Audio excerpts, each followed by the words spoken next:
lawyers are often heard using a lot of jargons and legal terminologies, and these terms can be very confusing to the ordinary person. But in this video, I will explain to you 10 common words lawyers use a lot and what they mean. I'm Godwin Selassie Dakbo, and this is Make It Legal. Make it legal. You certainly don't have to blame lawyers for using all the terminologies that they use and you don't understand. Maybe you should be blaming doctors for using all those big terminologies to explain their concepts and their disease and their conditions and all of that. And you can be very confused with a doctor than you will be with a lawyer. Let me know whether you think that is really true in the comment section. Between a lawyer and a doctor, which of these people use very confusing words or words that ordinary persons do not easily understand unless they Google it or they search it somewhere? I'm sharing with you 10 of the words lawyers commonly use, and I'm happy you understand them because I want you to know what they mean. The very first word is the word LA. LA. Lawyers will always ask you, do you have an LA? Has the court granted you LA in respect of the estate of your father or your mother or the deceased person? So it's a common term or abbreviation lawyers use a lot. It's an abbreviation for the word letters of administration. So when lawyers want to refer to letters of administration, they don't want to mention that long word, letters of administration. No, they don't want to say all of that. They will just say LA. And what is an LA? LA is a document that authorizes you to take this person's property as an administrator and distribute it in accordance with the PND's Law 101. You know, when a person dies without leaving behind a will, the person's estate will be distributed in accordance with the PND's Law 101.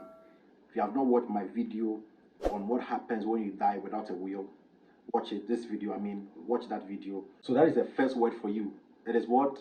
LA, letters of administration. So if a relative is dead, your father, your mother, or someone you know is dead and has not left behind a will, they need that document, which is LA, from the court before they can administer the estate of that person. The second word is the word probate. Probate is closely connected to the word LA. Probate is a document that you also obtain from the court that authorizes you as an executor of the estate of a person who died and left behind a will to be able to exercise the powers of the executor and distribute the properties the person has left behind in accordance with his will. So if the person dies and left behind a will, you go to the court and apply for a probate. And with the probate, you are able to administer or distribute the estate of the deceased person in accordance with his will. You get a difference between the two, LA and probate. Let me know what you think is the difference in the comment section. The third word is the word consummation. Consummation is also a word lawyers use a lot. It simply refers to the first sexual intercourse couples have immediately they get married, what they probably would have gone to do at the honeymoon or somewhere. That sexual intercourse is called consummation by the lawyer. And it's a very important requirement of law that when you get married, immediately you are married, whether within a month or a week or days, you should have the first sexual intercourse to seal the marriage. That is very important. So that is the word for you, consummation. Now you learned 3 words already: LA, probate, and consummation. What is the fourth word? The fourth word is indenture. You've heard that word many times. Indenture, indenture, indenture. You hear lawyers mention it. You hear non-lawyers mention it. And a lot of real estate agents will be mentioning it. A lot of people who are interested in selling or buying land or landed properties will be mentioning the word indenture, indenture, indenture, indenture. What does it mean? Indenture is a document that are capable of transferring legal title or interest in a landed property or land from one person who may be the seller or the vendor to another person who may be the purchaser. So if you are buying a land, the document that transfers the interest from the one selling to you who is buying can be called indenture. Examples include a lease, an assignment, a sublease, and what have you. They are all called indentures. So just be sure you know the type of indenture that is best for the land you are buying or the interest you are buying in the property, which is the landed property. So that is the fourth word for you. The fifth word is affidavit. You've heard that word too many times. I believe you. I know you've heard it many times. It's a very simple word. It refers to sworn statement presented to a court or an authority presenting an information which the one who deposes to the fact in the affidavit called the deponent believes to be the true facts or the right information that in his best knowledge and opinion are the accurate facts.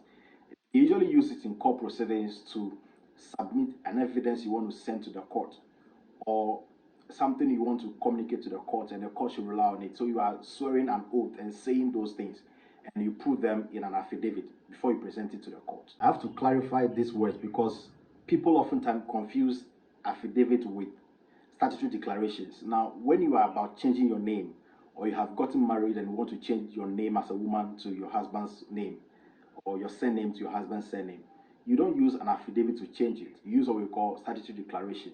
But people oftentimes call that statutory declaration as affidavit, which is wrong. But now you are getting educated on matters of law. So understand it now that when we talk about the document you use to change your name after you've gotten married or when you want to effect a correction to your name or you want to correct a mistake that is with your name on a birth cert or Ghana card or ID card and all those documents, it is called statutory declaration, not affidavit. Get a difference. They have the same characteristics, but they are not in law the same things at all. The sixth word is the word motion. The lawyers like using that word a lot. They will say motion, motion. File a motion.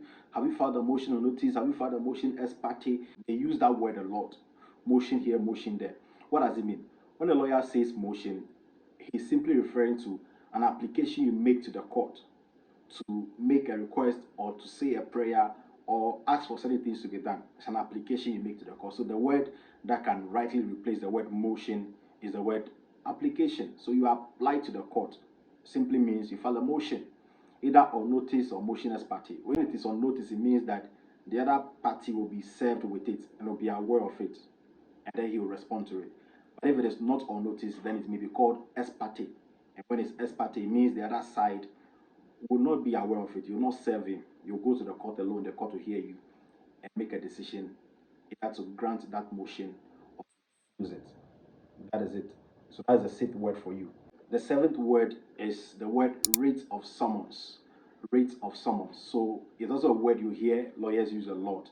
In fact, if you want to start a civil case in court, and that civil case, for example, is seeking to recover a debt someone owes you, then you will start the process by issuing a writ of summons and attach a statement of claim to it.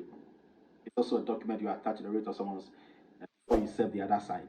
So the writ of summons basically spells out the names of the party, what you are seeking against the other side, and then they will give them 8 days to respond to the writ of summons by filing what we call entry of appearance. So that process that commences some civil action is called a writ of summons. The eighth word is a hearing notice. It's a very common word, hearing notice. You can even tell the meaning. A hearing notice is that document that comes from the court to a party, inviting the party to come to court on this date for a particular matter against or brought in the name of that party, or that that party has something to say about, for him to be heard. So when the court wants to hear you, they give you a notice, and that notice is called hearing notice. It simply invites you to come to the court and answer a question or to say what the court wants you to say or what you need the court to know in respect of the matter being heard or handled by the court. So hearing notice is the word number 8. What is the word number 9?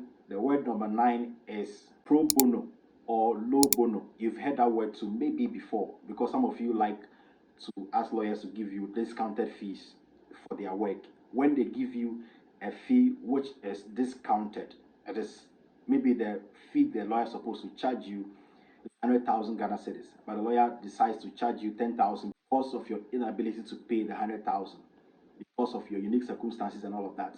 You're unable to pay, so the lawyer gives you 10,000 instead of 100,000. That 10,000, the lawyer calls it low bono. But when the lawyer decides that, you know what, instead of paying 100,000, I'll let you pay 0, no fees at all for the work, it's called pro bono. The word actually came from a Latin phrase which is pro bono publico means for the good of the public. So they are a kind of service charges that the lawyers or some professionals will give to their client just for the good of the public.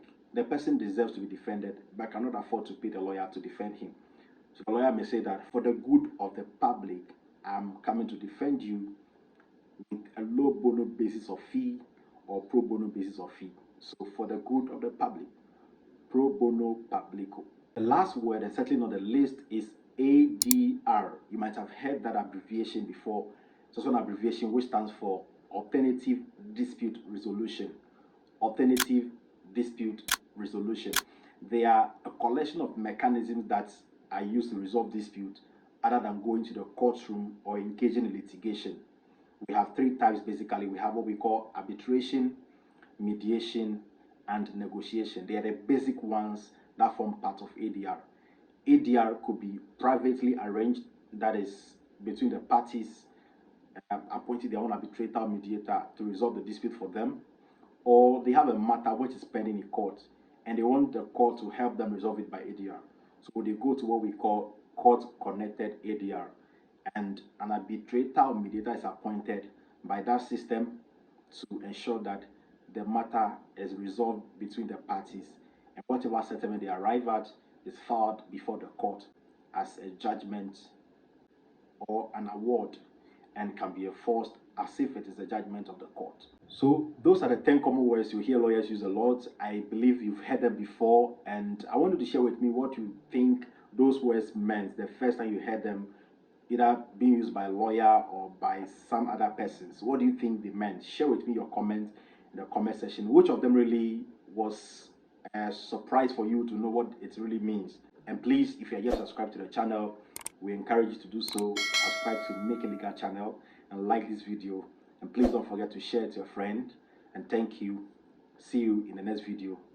I'm Godwin Selassie Dakbo, and this is Make It Legal. Make it legal.